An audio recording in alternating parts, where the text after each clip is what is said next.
Hi guys, this is Mark, a fourth year civil engineering student, and this is mini vlog episode 3.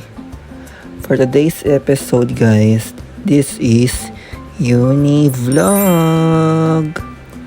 So samahan niyo akong pumasok guys kasi meron akong exam ngayong araw, Saturday. So yan guys, maaga yung exam ko kaya maaga din ako nagising. Hindi sana ako magbre-breakfast kasi nag-breakfast na lang ako kasi para makatipid ba.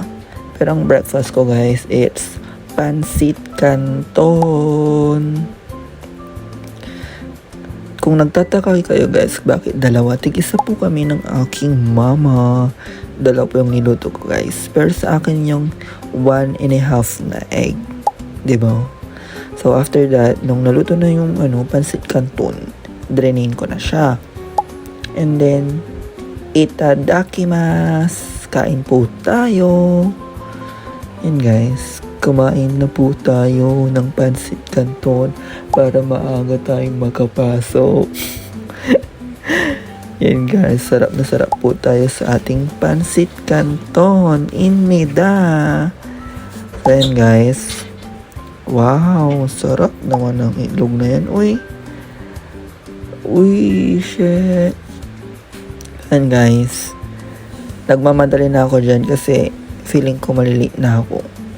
Pero hindi pa naman. Nung pagdating ko sa school, hindi naman ako na late guys. So ayan guys, binibida ko pa yung may egg pa ako dyan. Kala mo naman, Pero ang sarap guys. Alam nyo ba guys, kinabihan yan. Kumain na ako ng pansit canton. Then after ko kumain, syempre maligo po tayo para naman hindi naman mahilo yung katabi mo sa school, di ba? And guys, white t-shirt lang tayo. White t-shirt lang ang atake ng kuya mo. And then, after that, sunscreen, syempre. Nag-sunscreen lang ako guys kasi kailangan po natin yan pang laban sa anumang UV. Ano yun? Basta yan guys. Kailangan natin yan. Hikari sunscreen po yung aking sunscreen. Na-discover ko lang din po yan lately guys. And then yun guys, tawag dyan, Panthenol ang tawag dyan Basta lip therapy siya guys. Then accessories, and then nakalimutan ko pala mag eye drop guys. So nag eye drop po tayo. Yan guys, fit check nang papasok sa isang subject. Pero exam yan guys. Kaya nag-review ako kagabi talaga dyan guys. Kung alam nyo lang. Pero nakakainis ang exam na to guys. So on the way na ako ng school para bumagsak sa exam.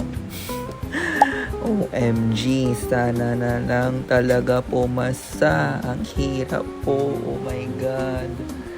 Kaya kailangan yung manood ng aking vlog para meron akong pera.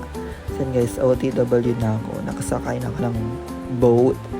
Opo, taga Island Barangay po tayo. Opo. So yan guys, ang ganda ng salamin ko.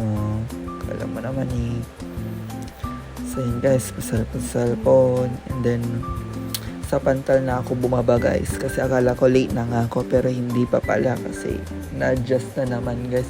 Wala kaming classroom. Tapos ang mahal pa ng sikinlong tricycle dyan guys, 30 pesos. Dapat 20 lang. 20 lang sana yung ibabay ko kasi wala akong 20 pesos. So nasingil tayo ng 30 pesos. Ang sakit nun guys. So yan guys, naglalakad na ako papasok ng school. Yan guys, nasa dyan na yung kaklase ko hinihintay na ako. And guys, yan ang lungkot ng kuya nyo guys. Kasi feeling ko bagsak yung exam ko guys. Pero bahala na si Lord guys. Ipapasa po tayo. Ginawa na po natin ang ating makakaya.